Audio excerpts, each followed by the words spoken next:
पढ़ो। हाँ जी ਤੁਸੀਂ ਪੜੋ ਸਾਈਦ ਸਾਹਿਬ ਤੁਸੀਂ ਚਲੇ ਜਾਣਾ। अच्छा ठीक है जी। ਅਸੀਂ ਅੱਜ ਬੰਦ 43 ਤੋਂ ਸ਼ੁਰੂ ਕਰਾਂਗੇ। ਮੈਂ ਆਡੀਓ ਭੇਜਤੀ ਸੀ, ਉਹਦੇ 'ਚ ਦੋ ਚਾਰ ਗਲਤੀਆਂ ਸਨ, ਡਾਕਟਰ ਸਾਹਿਬ ਕਲੈਰੀਫਾਈ ਕਰ ਦੇਣਗੇ। ਤੇ ਬੰਦ 43 ਹੈ ਜੀ। ਮਿਰਜ਼ੇ ਦੀ ਵਾਪਸੀ ਤੇ ਸਾਹਿਬਾਂ ਦਾ ਹਾਲ। ਚੱਲਣ ਸੁਣ ਕੇ ਸਾਹਿਬਾਂ ਛੱਤੇ ਖੁੱਤੇ ਪੱਟ, ਤਰਸਨ ਨੈਣ ਨਪੀਰ ਜਿਉ, ਰੋਵੇ ਨੀਰ ਪਲਟ। ਅੰਦਰ ਵੜੇ ਤੇ ਨਿਕਲੇ, ਬੈਠ ਨਾ ਹੰਗੇ ਝੱਟ, ਦਮ ਦਮ ਸੈਲਾ ਮਾਰਦਾ ਇਸ ਬਿਰਹੂ ਦਾ ਫੱਟ। ਸਰ ਜੀ ਇਹ ਜਿਹੜੇ ਲੰਗੇ ਹੈਗਾ ਹੈ, ਬੈਠ ਨਾ ਲੰਗੇ ਕਿ ਹੰਗੇ? हंगे ना हंगे हंगे ओके। हंगे हंगे जाट। डॉक्टर साहब अगला भी पढ़ते हैं 44। मिर्जे दी रवानगी ते साहिबा दी बीमारी। विद्या करके चलिया साहिबा मरण कनार, जिंद वड़े ना निकले अध कड़े विचकार। लाओ लथी साहिबा ना अदरार ना पार, जहर विछोड़े अजदे बन बन त्रुटन हार। वरती आही साहिबा कजले दी कड़ तार, लटके जीवे सपोलिए संदल नू चक मार। कंधा विचों निकले बिछड़ वारो वार, वर्क उते रुखसारियां अलफ पाया सत्कार। हंजू वगन साहिबा मोती त्रुटन हार, घट बदल दी वस गई निक्की पवे फुहार। फुल रुखसार गुलाब दे होए जर्द वसार, सौखा दर्द फराक दा मंजी पई बीमार। अच्छा जी। सर जी ਜਿਹੜਾ ਲਫ਼ਜ਼ ਹੈਗਾ ਅਦਰਾਰ ਹੈ ਕਿ ਉਰਵਾਰ ਹੈ? ਕਿਉਂਕਿ ਪੁਰਾਣੀ नहीं ਪੰਜਾਬੀ ये उरार ਹਾਂ ਉਰਵਾਰ ਰਾਈਟ नहीं ਇਹਦਾ नहीं नहीं इनू पढ़ इहदा उरार प्रोनाउंसिएशन उरार उरार ठीक। उरार ते पार उरा ते परा मतलब उरार ਦਾ ਮਤਲਬ ਹੈ ਦਰਿਆ ਦੇ ना इधर ना उधर। ਨਹੀਂ ਨਹੀਂ ਦਰਿਆ ਦੇ ਉਸ ਪਾਸੇ ਜਿੱਥੇ ਤੁਸੀਂ ਬੈਠੇ ਹੋ ਤੇ ਪਾਰ ਜਿਹੜਾ ਹੈ ਉਹ ਦਰਿਆ ਦਾ ਕੰਢੇ ਤੋਂ ਅੱਗੇ ਦੀ ਜਗ੍ਹਾ ਹੈ इथे ठीक ठीक। ਕਿਉਂਕਿ ਨਾ ਪੁਰਾਣੀ ਪੰਜਾਬੀ ਜਿਹੜੀ ਗ੍ਰੰਥ ਸਾਹਿਬ 'ਚ ਲਿਖੀ ਹੋਈ ਹੈ ਉਹਦੇ ਵਿੱਚ ਉਰਵਾਰ ਪਾਰ ਦਾ ਬਹੁਤ ਵਾਰੀ ਜ਼ਿਕਰ ਆਂਦਾ ਹੈ। ਉਰਵਾਰ ਪਾਰ ਮੇਰਾ ਸ਼ੌਹ ਬਸੇ, ਮੈਂ ਦੇਖਾਂ ਪੰਥ ਨਿਹਾਰ। ਅੱਛਾ ਵੈਸੇ ਸਾਡੇ ਮੈਂ ਉਰਾਰ ਜਿਹੜਾ ਨਾ ਉਹ ਇਸ ਤਰ੍ਹਾਂ ਹੀ ਸੁਣਿਆ ਜਿਵੇਂ ਇੱਥੇ ਲਿਖਿਆ ਹੈ ਠੀਕ। ਲਾਹੋ ਲੱਥੀ ਸਾਹਿਬਾ ਨਾ ਉਰਾਰ ਨਾ ਪਾਰ। ਅੱਛਾ ਜੀ। ਚੱਲਣ ਸੁਣ ਕੇ ਸਾਹਿਬਾਂ ਛੱਤੇ ਖੁੱਤੇ ਪੱਟ। ਸਾਹਿਬਾਂ ਨੇ ਜਦੋਂ ਮਿਰਜ਼ੇ ਦੀ ਜਾਨ ਦਾ ਸੁਣਿਆ ਤੇ ਛੱਤੇ ਦਾ ਮਤਲਬ ਹੈ ਵਾਲ ਤੇ ਕੁੱਥੇ ਦਾ ਮਤਲਬ ਪੁੱਟਣਾ।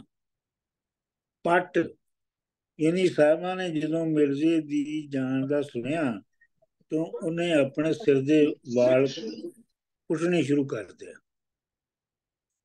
ਤਰਸਣ ਨੈਣ ਨਪੀਰ ਜਿਉਂ, ਰੋਵੇ ਨੀਰ ਪਲਟ। ਉਹਦੇ ਨੈਣ ਇਵੇਂ ਤਰਸਦੇ ਨੇ ਜਿਵੇਂ ਉਹਨਾਂ ਨੂੰ ਨਿਚੋੜਿਆ ਹੋਵੇ ਤੇ ਉਹ ਉਸੇ ਤੋਂ ਹੀ ਰੋਵੇ ਨੀਰ ਪਲਟ। ਨੀਰ ਦਾ ਮਤਲਬ ਹੈ ਪਾਣੀ, ਇੱਥੇ ਅਥਰੂ ਦਾ ਮਤਲਬ ਕਿ ਉਹ ਅਥਰੂਆਂ ਦੇ ਨਾਲ ਰੋ ਰਹੀ ਹੈ। ਅੰਦਰ ਵੜੇ ਤੇ ਨਿਕਲੇ ਬੈਠ ਨਾ ਹੰਗੇ ਝੱਟ। ਉਹ ਕਦੀ ਅੰਦਰ ਜਾਂਦੀ ਹੈ ਕਦੀ ਬਾਹਰ ਜਾਂਦੀ ਹੈ ਤੇ ਹੰਗੇ ਦਾ ਮਤਲਬ ਹੈ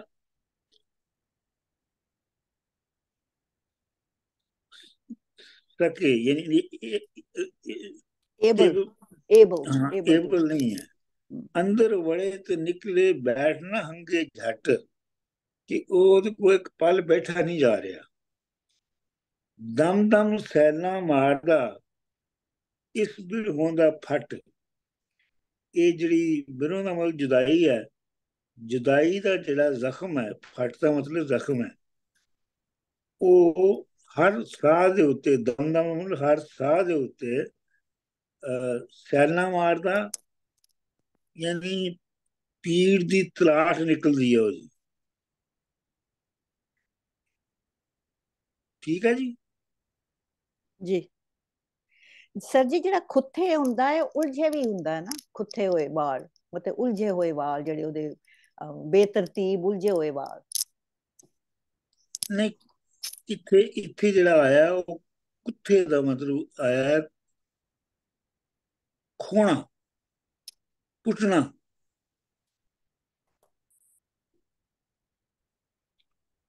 ਮੈਂ ਇੱਕ ਕਮੈਂਟ ਕਰਨਾ ਡਾਕਟਰ ਸਾਹਿਬ। ਜੀ ਜਿਹੜਾ ਹੰਗੇ ਲਫ਼ਜ਼ ਹੈ, ਇਹ ਹੰਗਲਾਣਾ ਤੇ ਨਹੀਂ, ਜਿਸ ਤਰ੍ਹਾਂ ਉਹ ਕਦੀ ਦੁਪਹਿਰ ਨੂੰ ਬੰਦਾ ਬੈਠਾ ਹੋਇਆ ਜਾਂ ਨੀਂਦ ਨਾ ਆ ਰਹੀ ਹੋ ਤੇ ਇੱਕਦਮ ਉਹਦੇ ਤੇ ਨੀਂਦ ਦਾ ਇੱਕ ਝੋਂਕਾ ਜਿਹਾ ਆ ਜਾਂਦਾ ਹੈ, ਤੇ ਉਹ ਕਿ ਅੰਦਰ ਬੜੇ ਤੇ ਨਿਕਲੇ, ਬੈਠ ਨਾ ਹੰਗੇ ਛੱਡ ਕੇ ਉਹ ਬੈਠ ਕੇ ਇੱਕ ਲੰਮੇ ਆਸੇ ਵੀ ਉਹਨੂੰ ਨੀਂਦ ਨਹੀਂ ਆ ਰਹੀ ਹੈ, ਹੰਗਲਾ ਵੀ ਨਹੀਂ ਰਹੀ ਉਹ। ਹਾਂ, ਇਹ ਵੀ ਹੋ ਸਕਦਾ, ਇਹ ਵੀ ਹੋ ਸਕਦਾ ਹੈ, ਲੇਕਿਨ ਹੰਕੇ ਦਾ ਜਿਹੜਾ ਡਿਕਸ਼ਨਰੀ ਮਤਲਬ ਹੈ ਉਹ ਏਬਲ ਹੈ।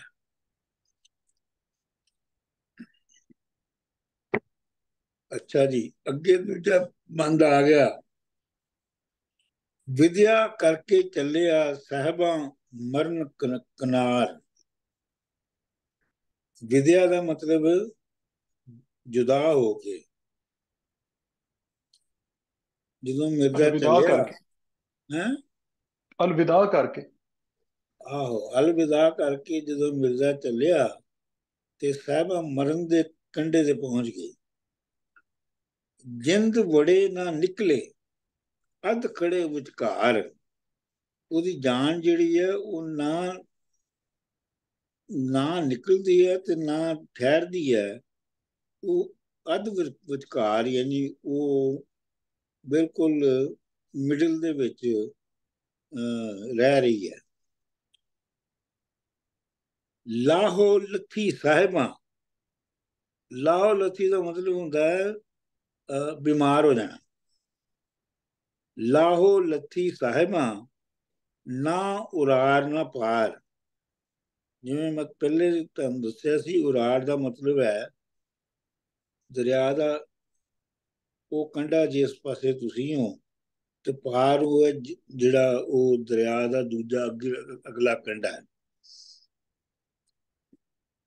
ਜ਼ਹਿਰ ਵਿਛੋੜੇ ਅੱਜ ਦੇ, ਜ਼ਹਿਰ ਵਿਛੋੜੇ ਅੱਜ ਦੇ ਬੰਦ ਬੰਦ ਬੰਦ ਬੰਦ ਤਰੁੱਟਣਹਾਰ।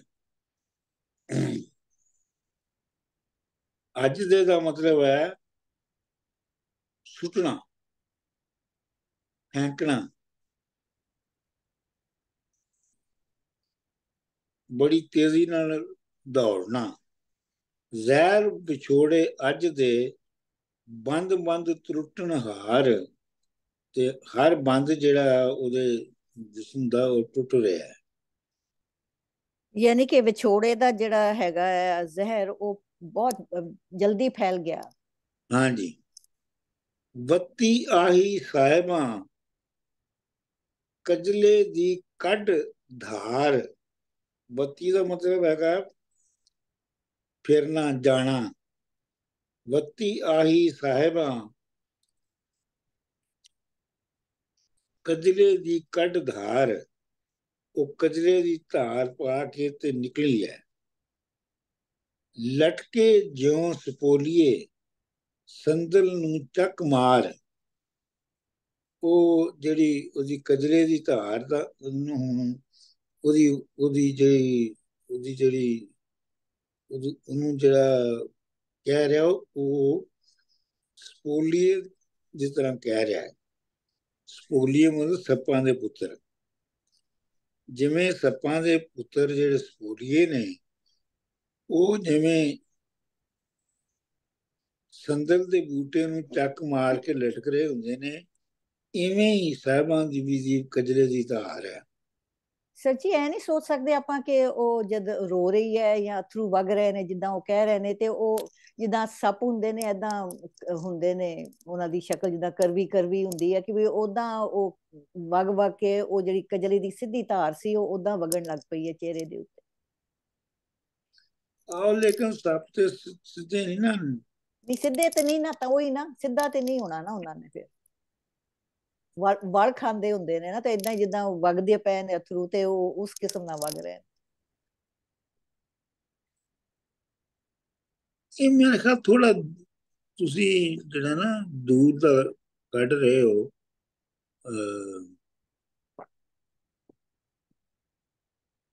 ਹੋ ਵੀ ਸਕਦਾ ਹੈ ਵੈਸੇ, ਕਿਉਂਕਿ ਬੱਤੀ ਆਈ ਸਾਹਿਬਾਂ ਕਜਲੇ ਦੀ ਕੱਢ ਧਾਰ, ਯਾਨੀ ਕਜਲਾ ਜਿਹੜਾ ਹੈ ਉਹ ਉਵੇਂ ਫੈਲ ਰਿਹਾ ਹੈ ਜਿਵੇਂ ਸਪੋਲੀਏ ਸੰਦਲ ਨੂੰ ਚੱਕ ਮਾਰ ਕੇ ਲਟਕੇ ਹੋਏ ਨੇ। ਕੰਧਾਂ ਵਿੱਚੋਂ ਨਿਕਲੇ ਬਿਸ਼ੀਰ ਵਾਰੋ ਵਾਰ। ਕੰਧਾਂ ਵਿੱਚੋਂ, ਬਿਸ਼ੀਰ ਦਾ ਮਤਲਬ ਹੈ ਜ਼ਹਿਰੀਲਾ ਸੱਪ, ਵੱਡਾ ਸੱਪ। ਵੱਡਾ ਵੱਡਾ ਸੱਪ ਜਿਹੜਾ ਉਹ ਕਈ ਵਾਰੀ ਨਿਕਲ ਰਿਹਾ ਹੈ। ਮਤਲਬ ਜਿਹੜੀ ਜਿਹੜੀ ਜਿਵੇਂ ਉਹਨੂੰ ਲੱਗ ਰਿਹਾ ਸਾਹਿਬਾਂ ਨੂੰ ਬਿਰਦੇ ਦੇ ਜਾਣ ਨਾਲ, ਕਿ ਕੰਧਾਂ ਵਿੱਚੋਂ ਉਹਨੂੰ ਦਿਸਦਾ ਹੈ ਕਿ ਜ਼ਹਿਰੀਲੇ ਸੱਪ ਨਿਕਲ ਰਹੇ ਨੇ। ਵਰਕ ਉਤੇ ਰੁਖਸਾਰੀਆਂ। ਜੀ ਜੀ ਜੀ। ਉਹ ਹਨੀਫ ਸਾਹਿਬ ਦੀ ਬੈਕਗ੍ਰਾਉਂਡ ਖਰਾਬ ਸੀ।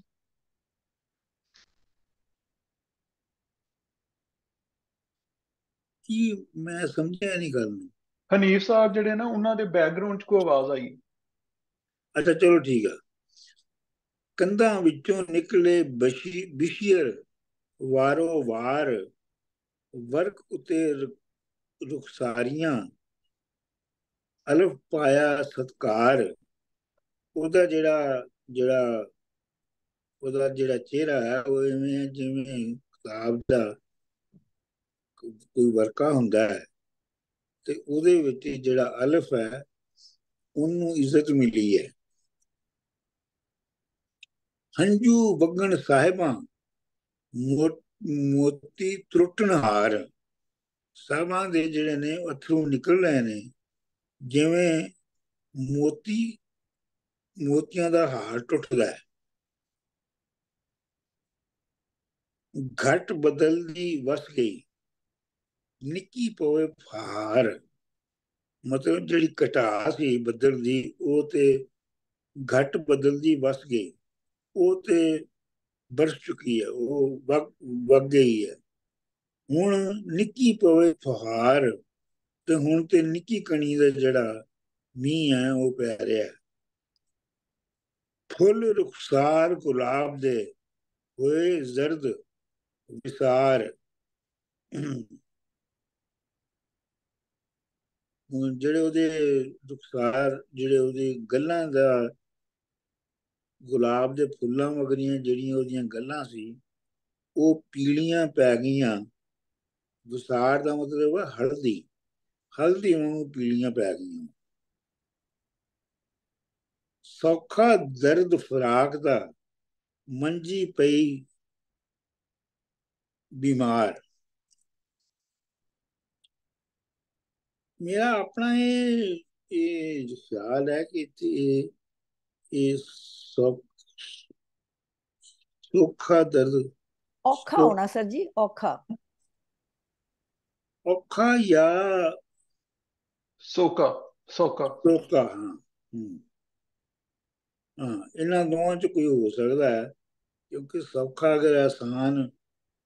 ਅੱਛਾ, ਇਹਦਾ ਮੈਨਾਂ ਇਹ ਵੀ ਕੀਤਾ ਗਿਆ ਹੈ ਕਿ ਅਬਜ਼ਾਰਵ ਕਰਨਾ। ਥੋੜਾ ਜਿਹਾ ਬੁਖਾਰ ਜਿਹੜਾ ਦੇਰ ਤੱਕ ਰਹੇ। ਅੱਛਾ, ਉਹ ਹੀ ਹੋ ਗਿਆ ਨਾ, ਸੋਕਾ ਹੀ। ਸੋਕਾ ਦਰਦ ਫਰਾਕ ਦਾ, ਮੰਜੀ ਪਈ ਬਿਮਾਰ।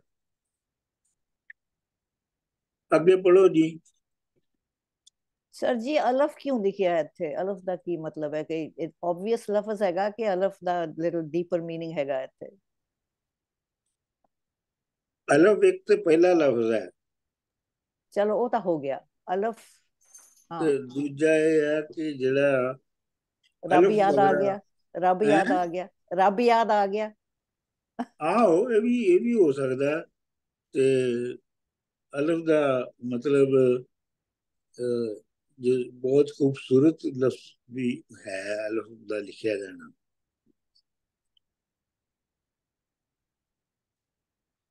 ਚਲੋ ਜੀ, ਹੋਰ ਕਿਨੂੰ ਅੱਗੇ ਕਿੰਨੇ ਪੜ੍ਹਨਾ? ਬਾਜੀ ਹਾਂਜੀ, ਤੁਸੀਂ ਪੜ੍ਹ ਦਿਓ, ਕੋਈ ਨਹੀਂ, ਪੜੋ ਤੁਸੀਂ ਮੈਂ ਪੜੋ, ਪੜ੍ਹ ਮੈਂ ਦਿੰਦਾ, ਅਗਲਾ ਪੜ੍ਹ ਮੈਂ ਪੜ੍ਹ ਦਿੰਦੀ ਹਾਂ, ਦਿੰਦਾ। ਤੁਸੀਂ ਪੜੋ, ਮੈਂ ਅਗਲਾ ਪੜ੍ਹ ਦਿੰਦੀ। ਠੀਕ ਹੈ, ਮੈਂ ਪੜ੍ਹ ਦਿੰਦਾ। ਚੰਦ ਛਟਾਵੀਂ ਸਾਹਿਬਾਂ ਰਾਵੀ ਬੈਠਾ ਜਾ, ਬਲਦੀ ਚਿੱਖਾ ਫਰਾਕ ਦੀ ਮਿਰਜ਼ੇ ਸੁਰਤ ਨਾ ਕਾ, ਰੋਵਨ ਚਿਕਨ ਸੂਲ ਗਮ ਖਾਦਮ ਘੱਲੇ ਚਾ, ਖਿਦਮਤ ਕਰੀਏ ਉਸ ਦੀ ਘਰ ਵਿੱਚ ਆਨ ਬਹਾ। ਅਗਲਾ ਵੀ ਪੜ੍ਹਨਾ ਡਾਕਟਰ ਸਾਹਿਬ? ਚਲੋ ਅਗਲਾ ਵੀ ਪੜ੍ਹ ਦਿਓ। ਕਰੇ ਉਹਨਾਂ ਦੀ ਭਲ ਭਲ ਨਾਠੀ ਘੱਲੇ ਯਾਰ, ਭੋਜਨ ਕਰਦੀ ਜਿੰਦ ਦਾ ਅੱਗੇ ਰੱਖਣ ਹਾਰ, ਮੈਨੂੰ ਮੈਨੂੰ ਸੀਖਾਂ ਭੁੰਨ ਕੇ ਕਰੇ ਕਬਾਬ ਤਿਆਰ, ਪਾਣੀ ਦੇਵਨ ਸਰਾਹੀਆਂ ਦੇਵੇ ਵਾਰੋ ਵਾਰ। ਹਾਂਜੀ, ਚੰਦ ਛੁਟਾਵੇਂ ਸਾਹਿਬਾਂ ਰਾਵੀ ਬੈਠਾ ਜਾ। ਚੰਦ ਦਾ ਮਤਲਬ ਚਨਾ। ਚੰਦ ਛੁਟਾਵੇਂ ਦਾ ਮਤਲਬ ਚੰਦ ਇਹ ਵੀ ਹੈ, ਤੇ ਚੰਦ ਛੁਟਾਵੇਂ ਦਾ ਮਤਲਬ ਚੰਦ ਦੀ ਰੋਸ਼ਨੀ ਵੀ ਜਿਹੜੀ ਹੈ ਉਹ ਵੀ ਹੁੰਦਾ ਹੈ। ਰਾਵੀ ਬੈਠਾ ਜਾ, ਰਾਵੀ ਦਾ ਮਤਲਬ ਮੇਰਾ ਖਿਆਲ ਹੈ ਲਿਖਣ ਵਾਲਾ ਜਿਹੜਾ ਹੈ ਸ਼ਾਇਰ ਹੈ, ਕਿਉਂਕਿ ਇਹਦੇ ਉੱਤੇ ਜਿਹੜਾ ਇਸ ਬੰਦ ਦਾ ਜਿਹੜਾ ਹੈਡਿੰਗ ਹੈ ਉਹ ਹੈ ਮਕੂਲਾ ਸ਼ਾਇਰ। ਯਾਨੀ ਸ਼ਾਇਰ ਜਿਹੜਾ ਆਪਣੇ ਵੱਲੋਂ ਜਿਹੜੀ ਕਮੈਂਟ ਦੇ ਰਿਹਾ ਹੈ, ਯਾਨੀ ਸ਼ਾਇਰ ਦਾ ਕੌਲ। ਬਲਦੀ ਚਿਖਾ ਫਰਾਕ ਦੀ ਮਿਰਜ਼ੇ ਸੁਰਤ ਨਾ ਕਾ। ਚਿਖਾ ਦਾ ਮਤਲਬ ਹੈ ਅੱਗ, ਬਲਦੀ ਚਿਖਾ ਫਰਾਕ ਦੀ, ਵਿਛੋੜੇ ਦੀ ਜਿਹੜੀ ਚਿਖਾ ਹੈ, ਭਾਂਬੜ ਹੈ, ਉਹ ਬਲ ਰਿਹਾ ਹੈ, ਤੇ ਮਿਰਜ਼ੇ ਨੂੰ ਕੋਈ ਹੋਸ਼ ਨਹੀਂ ਹੈਗੀ। ਰੋਮਣ ਛਿੱਕਣ ਸੂਲ ਗਮ ਖਾਦਮ ਘੱਲੇ ਚਾ। ਛਿੱਕਣ ਦਾ ਮਤਲਬ ਹੈ ਬਿਮਾਰ ਹੋਣਾ, ਤਕਲੀਫ ਵਿੱਚ ਹੋਣਾ, ਦੁੱਖ ਵਿੱਚ ਹੋਣਾ। ਰੋਮਣ ਛਿੱਕਣ ਸੂਲ ਗਮ ਖਾਦਮ ਘੱਲੇ ਜਾ। ਉਹਨੇ ਆਪਣੇ ਜਿਹੜੇ ਖਾਦਮ ਸਨ, ਖਿਦਮਤਗਾਰ ਸਨ, ਉਹਨਾਂ ਨੂੰ ਘੱਲਿਆ। ਖਿਦਮਤ ਕਰੀਏ ਉਸ ਦੀ ਘਰ ਵਿੱਚ ਆਣ ਬਹਾਰ। ਇਹ ਮਿਰਜ਼ੇ ਦਾ ਫੈਮਿਲੀ ਕਹਿ ਰਹੀ ਹੈ ਕਿ ਇਹ ਸਾਹਿਬਾ ਦੀ ਫੈਮਿਲੀ ਕਹਿ ਰਹੀ? ਇਹ ਸ਼ਾਇਰ ਕਹਿ ਰਿਹਾ। ਅੱਛਾ, ਇਹ ਸ਼ਾਇਰ ਹੀ ਸਿਰਫ ਕਹਿ ਰਿਹਾ। ਹਾਂ, ਅੱਛਾ ਜੀ, ਅਗਲਾ ਬੰਦ। ਕਰੇ ਉਹਨਾਂ ਦੀ ਭਲ ਭਲ ਨਾਠੀ ਘੱਲੇ ਯਾਰ। ਭਲ ਭਲ ਦਾ ਮਤਲਬ ਹੈ ਕਿਸੇ ਦੀ ਆਓ ਭਗਤ ਕਰਨਾ, ਕਿਸੇ ਨੂੰ ਵੈਲਕਮ ਕਰਨਾ, ਸੁਲਾ ਮਾਰਨਾ, ਯਾਨੀ ਦਾਵਤ ਦੇਣਾ। ਤੇ ਨਾਠੀ ਦਾ ਮਤਲਬ ਹੈ ਮਹਿਮਾਨ।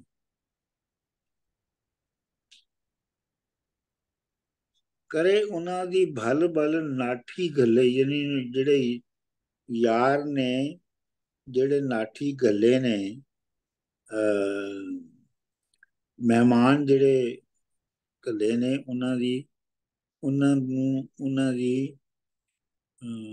ਉਹਨਾਂ ਨੂੰ ਵੈਲਕਮ ਕਰੀ ਹੈ। ਮੈਨੂੰ ਸੀਖਾਂ ਭੁੰਨ ਕੇ ਕਰੇ ਕਬਾਬ ਤਿਆਰ। ਉਹ ਇਹ ਜਿਹੜੇ ਮਹਿਮਾਨ ਘੱਲੇ ਨੇ, ਇਹਨਾਂ ਲਈ ਮੈਨੂੰ ਸੀਖਾਂ ਦੇ ਉੱਤੇ ਭੁੰਨ ਕੇ, ਤੁਹਾਨੂੰ ਪਤਾ ਨਾ ਕਬਾਬ ਸੀਖ ਦੇ ਉੱਤੇ ਲੱਗਦਾ ਹੈ ਆਮ ਤੌਰ ਤੇ, ਸੀਖ ਪਤਾ ਤੈਨੂੰ ਕੀ ਹੁੰਦੀ ਹੈ? ਹਾਂਜੀ, ਸੀਖ ਕਬਾਬ ਦੀ ਜਿਹੜੀ ਸੀਖਾਂ ਹੁੰਦੀਆਂ ਜਿਹੜੀਆਂ ਤੰਦੂਰ ਚ ਲੋਹੇ ਦੀ ਪਾਈਦੀਆਂ, ਸਰ ਜੀ ਹਾਂ ਸੀਖ ਹੁੰਦੀ ਹੈ ਲੰਮੀ ਜੀ। ਸਰੀਆ ਜਿਹਾ ਟਾਈਪ ਹੁੰਦਾ ਸਰੀਏ ਲੋਹੇ ਹਾਂਜੀ। ਦਾ। ਆਹੋ ਆਹੋ। ਮੈਨੂੰ ਸੀਖਾਂ ਭੁੰਨ ਕੇ ਕਰੇ ਕਬਾਬ ਤਿਆਰ, ਪਾਣੀ ਦੇ ਦਿਉਣ ਸਰਾਹੀਆਂ, ਦੇਵੇ ਵਾਰੋ ਵਾਰ। ਪਾਣੀ ਦੇ ਦਿਉਣ ਸਰਾਹੀਆਂ, ਸਰਾਹੀਆਂ ਜਿਹੜੀਆਂ ਉਹ ਅੱਖਾਂ ਨੇ,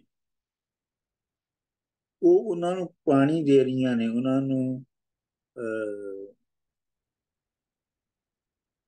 ਅਹ, ਜਿਵੇਂ ਜਿਵੇਂ ਪੌਦਿਆਂ ਨੂੰ ਪਾਣੀ ਦਿੱਤਾ ਜਾਂਦਾ ਹੈ। ਪਾਣੀ ਦੇਉਣ ਸੁਰਾਹੀਆਂ, ਸੁਰਾਹੀਆਂ ਦਾ ਮਤਲਬ ਵੈਸੇ ਤੇ ਸੁਰਾਹੀਆਂ ਜਿਹੜੀਆਂ ਨੇ ਉਹ ਜਿਹੜੀ ਬਰਤਨ ਹੁੰਦਾ, ਲੇਕਿਨ ਇੱਥੇ ਮਤਲਬ ਹੈ ਅੱਖਾਂ।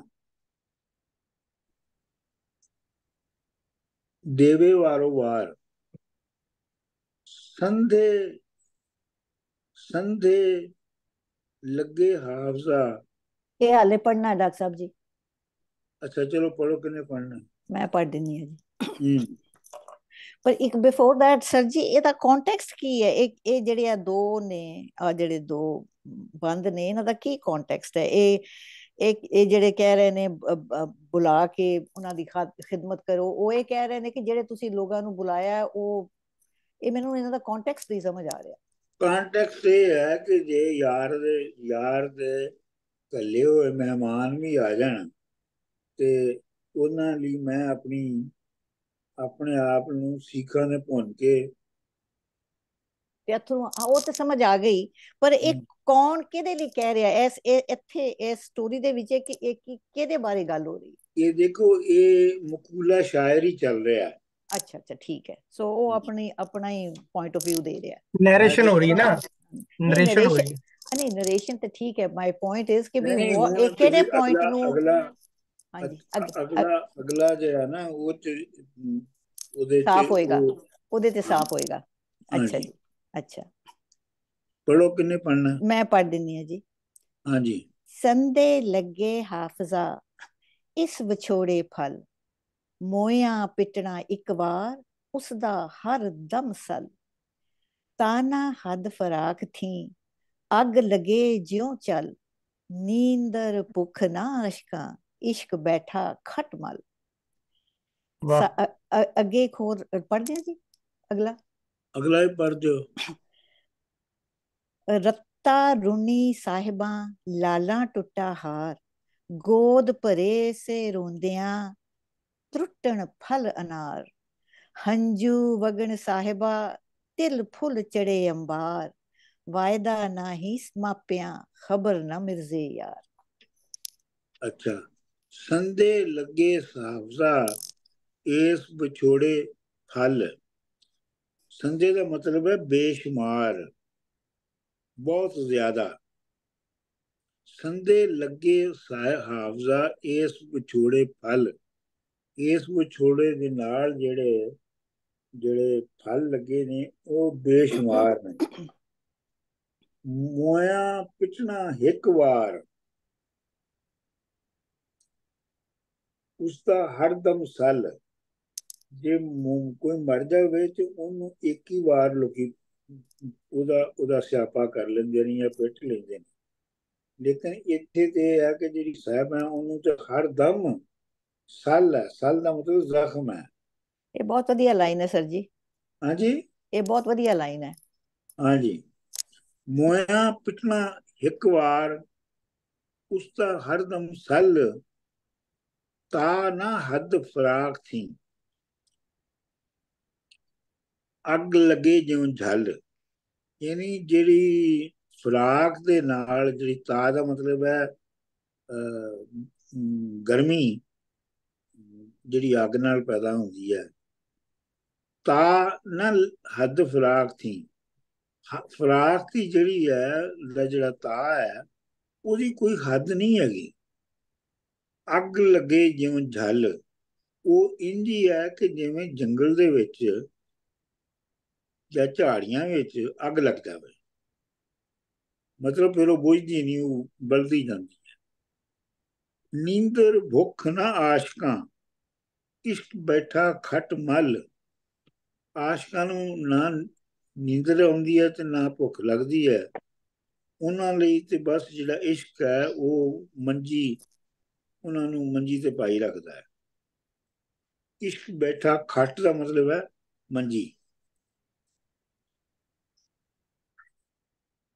ਰਤਾਂ ਰੁੰਨੀ ਸਾਹਿਬਾਂ ਲਾਲਾਂ ਟੁੱਟਾ ਹਾਰ। ਰਤਾਂ ਦਾ ਮਤਲਬ ਹੈ ਖੂਨ, ਖੂਨ ਦੇ ਅਥਰੂ ਵਹਾ ਰਹੀ ਹੈ। ਲਾਲਾਂ ਟੁੱਟਾ ਹਾਰ, ਜਿਵੇਂ ਲਾਲਾਂ ਦਾ ਬਣਿਆ ਹੋਇਆ ਹਾਰ ਟੁੱਟਦਾ ਹੈ, ਇੰਜੀ ਉਹ ਖੂਨ ਦੇ ਅਥਰੂ ਵਹਾ ਰਹੀ ਹੈ।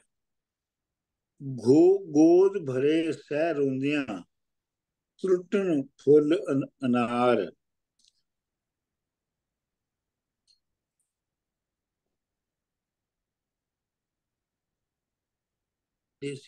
ਗੋਦ ਭਰੇ ਸਹਿ ਰੋਂਦਿਆਂ ਮਤਲਬ ਉਹਦੀ ਜਿਹੜੀ ਰੋ ਰੋ ਕੇ ਉਹਦੀ ਜਿਹੜੀ ਗੋਦ ਹੈ ਉਹ ਅਥਰੂਆਂ ਨਾਲ ਭਰ ਜਾਂਦੀ ਹੈ। ਟੁੱਟਣ ਫੁੱਲ ਅਨਾਰ, ਇਵੇਂ ਜਿਵੇਂ ਅਨਾਰ ਦੇ ਫੁੱਲ ਟੁੱਟ ਟੁੱਟ ਕੇ ਡਿੱਗਦੇ ਨੇ, ਇਵੇਂ ਹੀ ਉਹਦੇ ਅਥਰੂ ਜਿਹੜੇ ਨੇ ਉਹਦੀ ਗੋਦ ਨੂੰ ਉਂਝ ਭਰਦੇ ਨੇ ਜਿਵੇਂ ਫੁੱਲ ਅਨਾਰ ਦੇ ਟੁੱਟ ਕੇ ਢੇਰ ਲੱਗ ਜਾਂਦਾ ਹੈ। ਹੰਝੂ ਵਗਣ ਸਾਹਿਬਾਂ, ਤਿਲ ਫੁੱਲ ਝੜੇ ਅੰਬਾਰ। ਤੇ ਸਾਹਿਬਾਂ ਦੇ ਜਿਹੜੇ ਹੰਝੂ ਜਿਹੜੇ ਨੇ, ਉਹਦੇ ਜਿਹੜੇ ਅਥਰੂ ਨੇ ਉਹ ਇੰਜ ਵਗ ਰਹੇ ਨੇ ਜਿਵੇਂ ਤਿਲ ਫੁੱਲ। ਤਿਲ ਦਾ ਮਤਲਬ ਹੈ, ਤਿਲ ਤੇ ਤੁਹਾਨੂੰ ਪਤਾ ਹੀ ਹੈ ਆਪਣਾ ਕੀ ਹੁੰਦਾ ਹੈ। ਤੇ ਫੁੱਲ ਸੈਸਮੀ, ਸੈਸਮੀ। ਹਾਂ, ਫੁੱਲ ਝੜੇ ਅੰਬਾਰ, ਜਿਵੇਂ ਉਹਨਾਂ ਦਾ ਅੰਬਾਰ ਦਾ ਮਤਲਬ ਢੇਰ। ਜਿਵੇਂ ਤਿਲ ਫੁੱਲ ਜਿਹੜੇ ਨੇ ਉਹਨਾਂ ਦਾ ਉਹ ਝੜਦੇ ਨੇ ਤੇ ਅੰਬਾਰ ਲੱਗ ਜਾਂਦਾ ਹੈ, ਇਵੇਂ ਹੀ ਸਾਹਿਬਾਂ ਦੇ ਹੰਝੂ ਜਿਹੜੇ ਨੇ ਉਹ ਵਗ ਰਹੇ ਨੇ। ਵਾਇਦਾ ਨਹੀਂ ਮਾਪਿਆਂ ਜੀ। ਫਿਰ ਹਨੀਫ ਸਾਹਿਬ ਦਾ ਬੈਕਗ੍ਰਾਉਂਡ ਸੀ ਡਾਕਟਰ ਸਾਹਿਬ। ਅੱਛਾ, ਵਾਇਦਾ ਨਹੀਂ ਮਾਪਿਆਂ, ਖਬਰ ਨਾ ਮਿਲਦੇ ਯਾਰ। ਵਾਇਦਾ ਦਾ ਮਤਲਬ ਹੈ ਬਹੁਤ ਵੱਡੀ ਮੁਸੀਬਤ। ਇਹ ਜਿਹੜੀ ਉੱਤੇ ਵੱਡੀ ਮੁਸੀਬਤ ਟੁੱਟੀ ਹੈ, ਇਸ ਦੀ ਉਹਦੀ ਮਾਪਿਆਂ ਨੂੰ ਕੋਈ ਖਬਰ ਨਹੀਂ ਹੈਗੀ, ਸਾਹਿਬਾਂ ਦੇ ਮਾਪਿਆਂ ਨੂੰ ਨਹੀਂ, ਤੇ ਮਿਰਜ਼ੇ ਨੂੰ ਵੀ ਨਹੀਂ ਪਤਾ ਹੈਗਾ ਕਿ ਉਹਦੇ ਨਾਲ ਉਹ ਕੇਸ ਦਰਦ ਵਿੱਚ ਪਈ ਹੈ। ਸਰ ਜੀ ਇਹਨਾਂ ਦੋਨੋਂ ਤਿੰਨਾਂ ਬੰਦਾਂ ਦੇ ਵਿੱਚ ਦੇਖੋ, ਉਹਨੇ ਉਹਦੇ ਹੰਝੂਆਂ ਦਾ ਇੱਕ ਵਾਰਾਂ ਤੇ ਹਾਰ ਦੇ ਨਾਲ ਉਹਦਾ ਕਿ ਮੋਤੀ ਤਰੁੱਟਣ ਡਏ ਨੇ, ਤੇ ਇੱਥੇ ਜਿੱਦਾਂ ਹੈਗੇ ਨੇ ਕਿ ਬਈ ਅਗੇਨ ਉਹਨੇ ਜਿੱਦਾਂ ਕਿ ਫੁੱਲ ਉਹਦੇ ਫੁੱਲ ਅਨਾਰ ਦੇ ਜਿਵੇਂ ਟੁੱਟਦੇ ਨੇ, ਟੁੱਟ ਰਹੇ ਨੇ ਉਦਾਂ ਡਿੱਗ ਰਹੇ ਨੇ, ਉੱਥੇ ਮੋਤੀਆਂ ਦੇ ਇੱਥੇ ਜਿੱਦਾਂ ਲਾਲ ਡਿੱਗ ਰਹੇ ਨੇ। ਇਹਨਾਂ ਦੋਨੋਂ ਤਿੰਨਾਂ ਦੇ ਵਿੱਚ ਉਹਨਾਂ ਨੇ ਇੱਕੋ ਚੀਜ਼ ਨੂੰ ਦੋ ਤਿੰਨ ਤਰੀਕੇ ਦੇ ਨਾਲ ਉਹਨਾਂ ਨੂੰ ਐਕਸਪ੍ਰੈਸ ਕੀਤਾ। ਹਾਂਜੀ ਹਾਂਜੀ, ਚਲੋ ਜੀ ਅਗਲਾ ਕਿੰਨੇ ਪੜ੍ਹਨਾ? ਹਾਂਜੀ ਮੈਂ ਪੜ੍ਹ ਦਿੰਦਾ ਜੀ ਅੱਗੇ। ਹਾਂਜੀ, ਇਹ ਹੈਗਾ ਜੀ 49 ਸਾਹਿਬਾਂ ਦਾ ਇਲਾਜ। ਸਾਹਿਬਾਂ ਦੇਵਣ ਬੱਤੀਆਂ, ਨੱਕ ਦੇ ਵਿੱਚ ਤੁਖਾ। ਬਾਜ ਵਸਾਲ ਨ ਨਿਕਲੇ, ਬਿਰਹੋਂ ਜਿਨ ਬਲਾ। ਵੈਦ ਕਹਿਣ ਸੌਦਾ ਹੈ, ਆਖਣ ਐਨ ਨ ਕਾ। ਸੁੰਡ ਅਜਵਾਇਣ ਕੁੱਟ ਕੇ, ਕੋਟਿਆ ਦੇਣ ਬਣਾ। ਸਾਹਿਬਾਂ ਕੁੱਠੀ ਇਸ਼ਕ ਦੀ, ਵੈਦਾਂ ਖਬਰ ਨ ਕਾ। ਨੀਮ ਤਬੀਬ ਏ ਹਾਫਜ਼ਾ, ਇਜ਼ਰਾਈਲ ਸੁਣਾ। ਨੀਮ ਮੁੱਲਾ ਨਾ ਛੇੜੀਏ, ਕਰ ਸਲਾਮ ਇਸ ਜਾ। ਮਤ ਕਹਿ ਕਲਮਾ ਕੁਫਰ ਦਾ, ਛੱਡੇ ਈਮਾਨ ਗਵਾ। ਹਾਂਜੀ, ਸਾਹਿਬਾਂ ਦੇਵਣ ਬੱਤੀਆਂ, ਨੱਕ ਦੇ ਵਿੱਚ ਤੁਖਾ। ਮਤਲਬ ਉਹਨਾਂ ਦਾ ਖਿਆਲ ਆ ਪਾਗਲ ਹੋ ਚੁੱਕੀ ਹੈ, ਤੇ ਉਹ ਬੱਤੀਆਂ ਤੁਖਾ ਕੇ ਤੇ ਉਹਦੇ ਨੱਕ ਵਿੱਚ ਦੇ ਰਹੇ ਨੇ।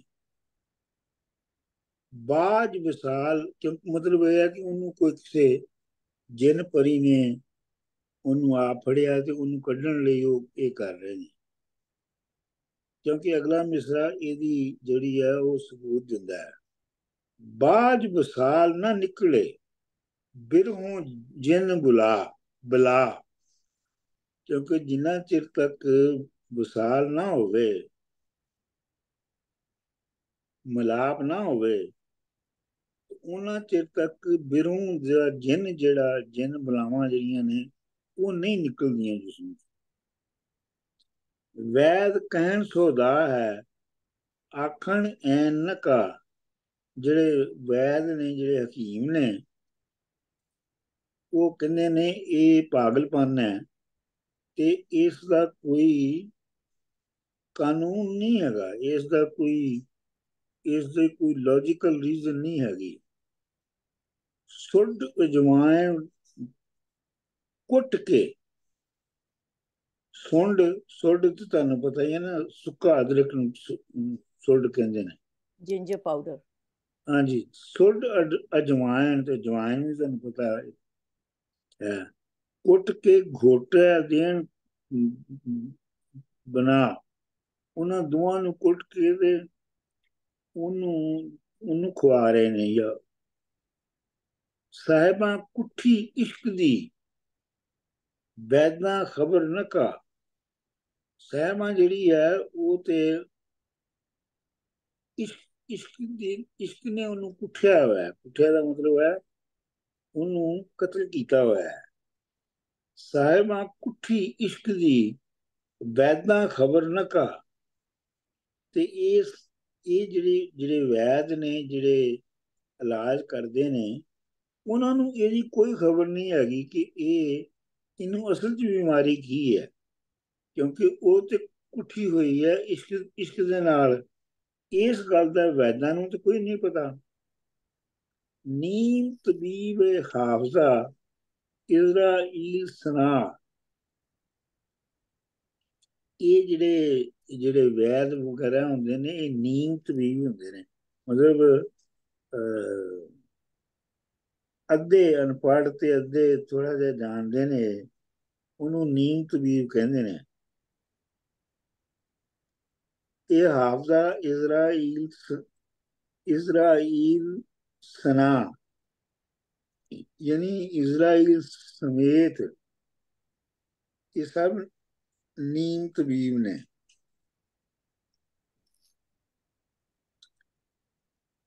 ਨੀਮ ਮੁੱਲਾ ਨਾ ਛੇੜੀਏ, ਕਰ ਸਲਾਮ ਉਸ ਜਾ। ਜਿਹੜਾ ਨੀਮ ਮੁੱਲਾ ਹੁੰਦਾ ਹੈ ਨਾ, ਅੱਧ ਪੜਿਆ ਮੁੱਲਾ, ਉਹਨੂੰ ਨਹੀਂ ਛੇੜਨਾ। ਉਹਨੂੰ ਜਾ ਕੇ ਸਲਾਮ ਕਰਕੇ ਉਹਨੂੰ ਛੇੜਨਾ ਨਹੀਂ ਚਾਹੀਦਾ। ਮਤ ਕਹਿ ਕਲਮਾ ਕੁਫਰ ਦਾ, ਛੱਡੇ ਈਮਾਨ ਗਵਾਹ। ਤੇ ਹੁਣ ਆਪੇ ਉਹ ਕਹਿ ਰਿਹਾ ਕਿ ਇਹ ਜਿਹੜਾ ਤੂੰ ਕਹਿ ਰਿਹਾ ਇਹ ਕੁਫਰ ਵੀ ਹੋ ਸਕਦਾ ਹੈ, ਤੇ ਇਹ ਨਾ ਹੋਵੇ ਕਿ ਤੇਰਾ ਈਮਾਨ ਹੀ ਚਲਾ ਜਾਵੇ। ਸਰ ਜੀ, ਇਹਦੇ ਚ ਦੋ ਚੀਜ਼ਾਂ ਨੂੰ ਉਹਨੇ ਦੱਸੋ। ਇੱਕ ਤੇ ਉਹਨੇ ਪਿਕਚਰਾਈਜ਼ ਪੂਰਾ ਤੁਹਾਨੂੰ ਕਰਕੇ ਦੱਸ ਦਿੱਤਾ ਹੈ ਕਿ ਵੀ ਉਦੋਂ ਇਲਾਜ ਕਿਸ ਤਰ੍ਹਾਂ ਦਾ ਹੁੰਦਾ ਸੀ, ਔਰ ਨੀਮ ਹਕੀਮ ਹੁੰਦੇ ਸੀ ਜਿਨ੍ਹਾਂ ਨੂੰ ਬੜੀ ਕਮ ਅਕਲ ਹੁੰਦੀ ਸੀ, ਤੇ ਨਾਲੇ ਉਹਨੇ ਆਰਗੇਨਾਈਜ਼ਡ ਰਿਲੀਜਨ ਨੂੰ ਵੀ ਸੱਟ ਮਾਰਤੀ। ਇੱਥੇ ਦੋ ਚੀਜ਼ਾਂ ਨੂੰ ਬਿਲਕੁਲ। ਉਹਨੇ ਟਾਰਗੇਟ ਕੀਤਾ ਹੈ। ਵੈਸੇ ਅੱਜ ਕੱਲ ਤੇ ਨੀਮ ਤਬੀਬ ਉਹਨਾਂ ਵੇਲਿਆਂ ਤੋਂ ਵੀ ਕਈ 100 ਗੁਣਾ ਵੱਧ ਗਏ ਨੇ। ਹਰ ਪਿੰਡ ਜਾਓ ਨਾ ਤੇ ਉੱਥੇ ਨੀਮ ਡਾਕਟਰ ਬੈਠੇ ਨੇ, ਜਿਨ੍ਹਾਂ ਨੂੰ ਇਹ ਜਿਹੜੀਆਂ ਅੰਗਰੇਜ਼ੀ ਦਵਾਈਆਂ ਨੇ ਇਹਨਾਂ ਦੀ ਥੋੜੀ ਬਹੁਤੀ ਸੁਰਤ ਹੈਗੀ ਹੈ, ਤੇ ਉਹਨਾਂ ਨੂੰ ਹੇਰ ਫੇਰ ਕਰਕੇ ਲੋਕਾਂ ਨੂੰ ਦਿੰਦੇ ਰਹਿੰਦੇ ਨੇ। ਅੱਛਾ ਮੈਂ ਇਹਦੇ ਥੋੜਾ ਜਿਹਾ ਕਮੈਂਟ ਕਰਨਾ ਡਾਕਟਰ ਸਾਹਿਬ। ਜੀ। ਉਹ ਇੱਕ ਮੁਹਾਵਰਾ ਵੀ ਹੈ ਨਾ ਕਿ ਨੀਮ ਤਬੀਬ ਖਤਰਾ ਹੈ ਜਾਂ ਨੀਮ ਨਹੀਂ ਨੀਮ ਹਕੀਮ ਖਤਰਾ ਹੈ ਜਾਂ ਨੀਮ ਮੁੱਲਾ ਖਤਰਾ ਹੈ ਈਮਾਨ। ਤੇ ਇਹਦੇ ਵਿੱਚ ਜਿਹੜੀ ਹੈ ਨਾ, ਸਾਡੀ ਰਹਿਤਲ ਦੀ ਬੜੀ ਖੂਬਸੂਰਤ ਉਹਨਾਂ ਗੱਲ ਕੀਤੀ ਹੈ। ਅਕਸਰ ਵਾਕਈ ਇੰਝ ਹੀ ਹੁੰਦਾ, ਅਗਰ ਕੋਈ ਬੰਦਾ ਜਾਂ ਬੁੱਢੀ ਆਪਣੀ ਸੋਚ ਦੇ ਮੁਤਾਬਕ ਜ਼ਿੰਦਗੀ ਗੁਜ਼ਾਰਨਾ ਚਾਹੁੰਦੀ ਹੈ ਨਾ, ਆਪਣੇ ਫੈਸਲੇ ਖੁਦ ਕਰਦੇ, ਤੇ ਉਹਨੂੰ ਕਹਿੰਦੇ ਨੇ ਉਹਨੂੰ ਜਿੰਨ ਚ ਮੜ ਗਿਆ, ਇਹਦੇ ਤੇ ਕੋਈ ਸਾਇਆ ਹੋ ਗਿਆ। ਤੇ ਉਹਨੂੰ ਕੱਢਣ ਵਾਸਤੇ ਵਾਕਈ ਇਹੋ ਜਿਹੇ ਹਰਬੇ ਇਸਤੇਮਾਲ ਕੀਤੇ ਜਾਂਦੇ ਨੇ। ਤੇ ਉਹ ਸ਼ਾਇਰ ਨੇ ਮੇਰਾ ਖਿਆਲ ਹੈ ਉਹ ਜਿਹੜੀ ਉਸ ਹੁਣ ਵੀ ਇੰਝ ਹੀ ਹੈ ਵੈਸੇ। ਤੇ ਉਹ ਜਿਹੜੀ ਉਸ ਦੌਰਾਨ ਜਿਹੜੀ ਸੀ, ਇਹ ਜਿਹੜੀਆਂ ਸੁੱਡ ਅਜਵਾਇਨ, ਇਹ ਵਾਕਈ ਘੋਟ ਘੂਟ ਕੇ ਤੇ ਨਜ਼ਰਾਂ ਦੂਰ ਕਰਨ ਦੇ ਤਰੀਕੇ ਹੁੰਦੇ ਸਨ। ਤੇ ਇਹ ਉਦੋਂ ਵੀ ਜਿਹੜੀ ਮਾਸ਼ਰਤੀ ਸਤਹ ਤੇ ਸੱਚਾਈ ਨੂੰ, ਆਪਣੀ ਗੱਲ ਨੂੰ, ਜਾਂ ਉਹੀ ਜਿਹੜੀ ਬੀਬਾ ਜੀ ਨੇ ਗੱਲ ਕੀਤੀ ਹੈ, ਜਿਹੜਾ ਆਰਗੇਨਾਈਜ਼ ਰਿਲੀਜਨ ਸੀ ਉਹਦੇ ਤੇ ਰਹਿਣਾ ਹੈ, ਉਹਦੇ ਤੋਂ ਹਟਣਾ ਹੈ। ਜਿਹਨੇ ਉਹਨੂੰ ਕਹਿਣਾ ਇਹਨੂੰ ਸਾਇਆ ਹੋ ਗਿਆ, ਜਿੰਨ ਚ ਮੜ ਗਿਆ, ਤੇ ਫਿਰ ਉਹਦਾ ਜਿਹਦਾ ਹੀ ਇਲਾਜ ਕਰਦੇ ਸਨ ਨੀਮ ਤਬੀਬ ਤੇ ਨੀਮ ਮੁੱਲਾ, ਉਸ ਗੱਲ ਨੂੰ ਦੱਸਿਆ ਨੇ। ਜੀ ਡਾਕਟਰ ਸਾਹਿਬ। ਇਰੋਨਿਕਲੀ ਸਰ ਜੀ, ਹੁਣ ਜਿੱਦਾਂ ਇਹਨਾਂ ਨੇ ਦੱਸਿਆ ਆ ਇਹ ਸੁੰਡ ਵਗੈਰਾ ਦਾ, ਹੁਣ ਈਵਨ ਹੁਣ ਕਰ ਕਰਕੇ ਈਵਨ ਇਨ ਵੈਸਟਰਨ ਮੈਡੀਸਨ ਦੇ ਵਿੱਚ ਵੀ, ਕਿ ਵੀ ਹਾਂ ਜੀ ਇਹਦੀ ਬੜੀ ਵਧੀਆ ਚੀਜ਼ ਹੈ, ਇਹ ਹੈ ਉਹ ਹੈ। So it's coming back kind of full circle. ਹਾਂਜੀ, ਇਹ ਆਖਰੀ ਅੱਜ ਦਾ ਪੜ੍ਹਨਾ ਅਸੀਂ, ਕਿੰਨੇ ਪੜ੍ਹਨਾ ਕਿ ਬੰਦ ਅਗਲਾ 50ਵਾਂ।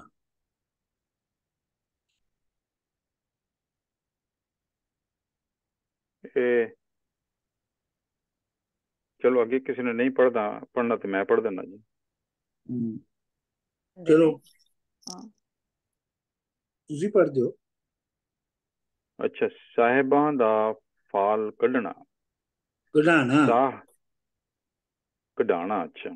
ਸਾਹਾ ਕੱਢਿਆ ਪੰਡਤਾਂ, ਪੱਤਰੀ ਵੇਖ ਐਤਬਾਰ, ਮੋਹਤ ਸਫਰ ਦੀ ਡਿਠਿਆ, ਢੁੱਕਣ ਮੰਗਲਵਾਰ, ਸਾਹਾ ਖੋਰਾ ਨਿਕਲਿਆ, ਕੀਤੀ ਪੋਸੀ ਭਾਰ, ਜਰੀਆਂ ਸਭ ਨਹੂਸਤਾਂ, ਰਹਿਸਣ ਨਾ ਵਿਚਕਾਰ।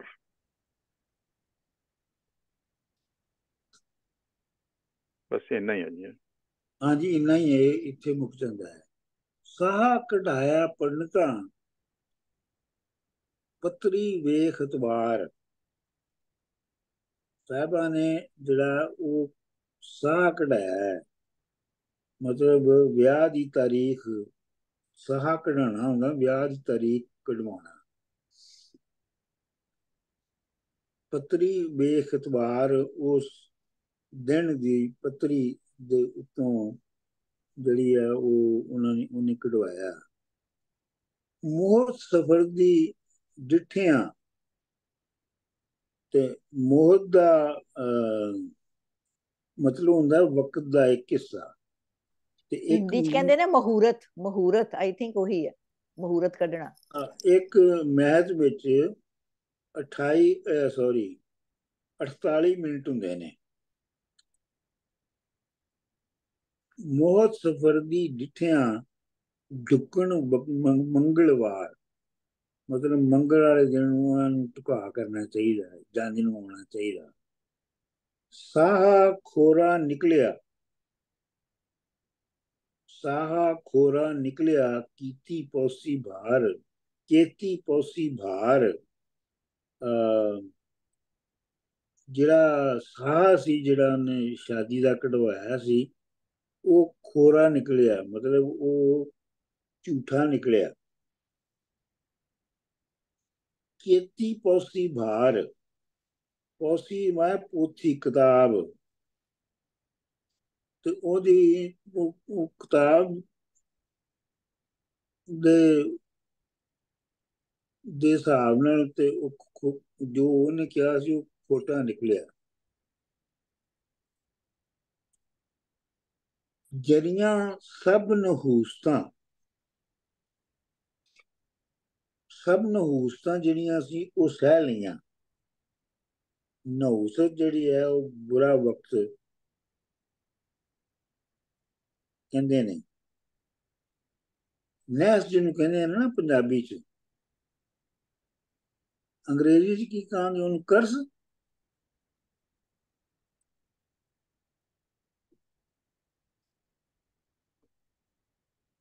ਮੈਂ ਸੁਣਾ ਮਨਹੂਸ, ਜਿਹਨੂੰ ਅਸੀਂ ਕਹਿੰਦੇ ਮਨਹੂਸ। ਆਹੋ, ਉਹ ਇੱਥੋਂ ਹੀ ਨਿਕਲਿਆ ਨਾ। ਉਹ ਜਰੀਆਂ ਸਭ ਬੈਡ ਓਮਨਸ ਕਹਿ ਸਕਦੇ ਹਾਂ, ਬੈਡ ਓਮਨਸ।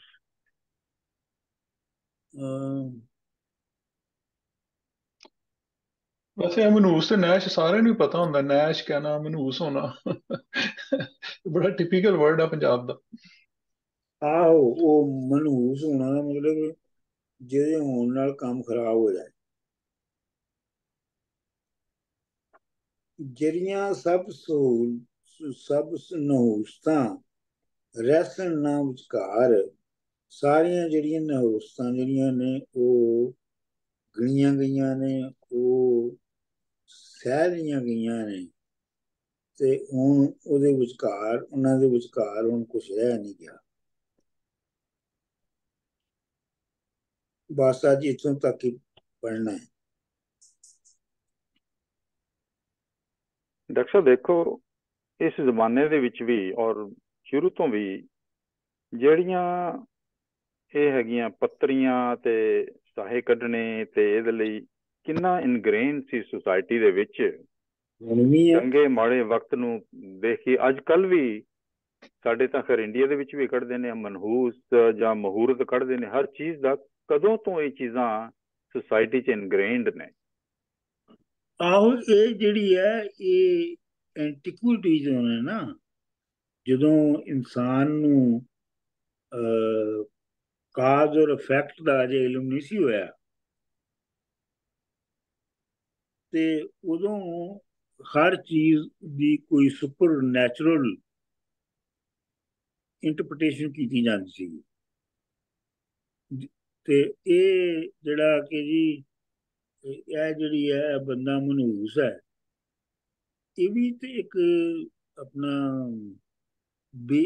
ਇਰਰੈਸ਼ਨਲ ਕਾਨਸੈਪਟ ਹੈ ਨਾ, ਮਤਲਬ ਇੱਕ ਸੋ ਇਹ ਉਸ ਵੇਲੇ ਦੀ ਤੋਂ ਚਲੀਆਂ ਆ ਰਹੀਆਂ ਨੇ, ਜਦੋਂ ਇਨਸਾਨ ਦਾ ਜਿਹੜਾ ਇਲਮ ਸੀ ਉਹ ਚੀਜ਼ਾਂ ਦੇ ਬਾਰੇ 'ਚ, ਸੰਸਾਰ ਦੇ ਬਾਰੇ 'ਚ ਬਹੁਤ ਥੋੜਾ ਸੀ, ਤੇ ਹਰ ਗੱਲ ਦੀ ਇੰਟਰਪ੍ਰੀਟੇਸ਼ਨ ਜਿਹੜੀ ਹੈ ਉਹ ਬੇਸਿਕਲੀ ਸੁਪਰ ਨੈਚੁਰਲ ਕਾਨਸੈਪਟਸ ਦੇ ਨਾਲ ਬਿਆਨ ਕੀਤੀ ਜਾਂਦੀ ਸੀ ਕਿ ਕਿਹੜੀ ਚੀਜ਼ ਇਨਆਸਪੀਸ਼ੀਅਸ ਹੈ ਤੇ ਕਿਹੜੀ ਆਸਪੀਸ਼ੀਅਸ ਹੈ। ਉਹ ਸਾਰੀਆਂ ਚੀਜ਼ਾਂ ਵਿੱਚੋਂ ਕੱਢਦੇ ਸੀ, ਉਹਨਾਂ ਵਿੱਚੋਂ ਕੱਢਦੇ ਸਨ, ਕਿਉਂਕਿ ਉਹਨਾਂ ਨੂੰ ਉਹਦੀ ਕੋਈ ਸਾਇੰਟੀਫਿਕ ਕਾਜ਼ ਪਤਾ ਨਹੀਂ ਸੀ ਹੁੰਦੀ।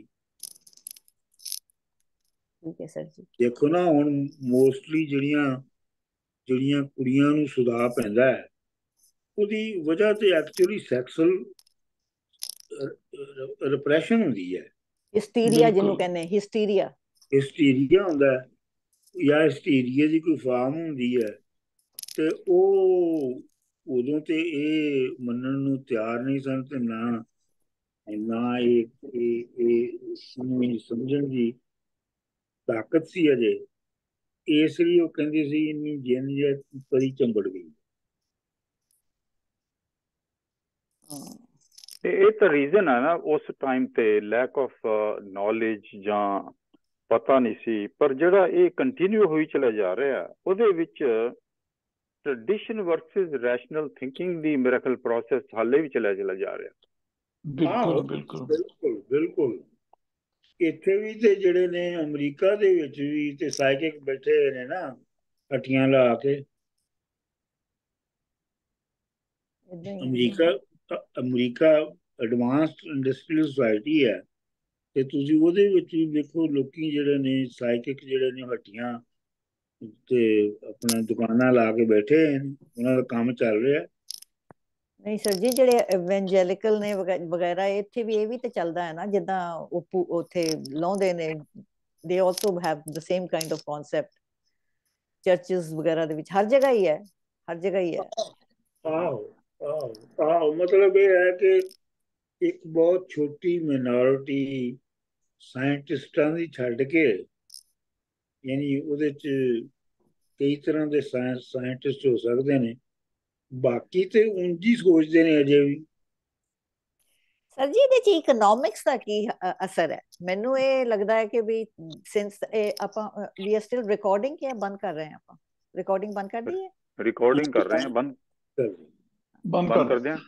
ਹਾਂਜੀ।